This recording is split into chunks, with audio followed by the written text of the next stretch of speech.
Hi guys, welcome back to our channel. ఇవాళ video వచ్చేసి దోశ పొడి అనమాట. చాలా ఈజీ ప్రాసెస్. వీడియోని చివరి వరకు చూడండి. ముందుగా కడాయి పెట్టుకొని దాంట్లో 1 కప్పు మినపప్పు వేసుకొని పక్కన పెట్టుకోవాలి.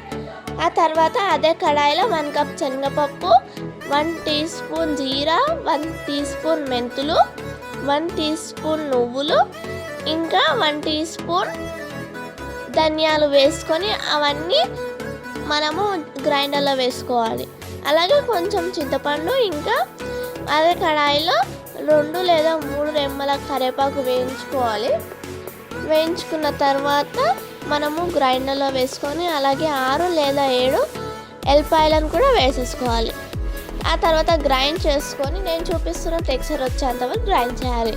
ఆ తర్వాత 1 table spoon salt, 2 table spoon కారం వేసుకొని మళ్ళీ గ్రైండ్ చేసుకోవాలి.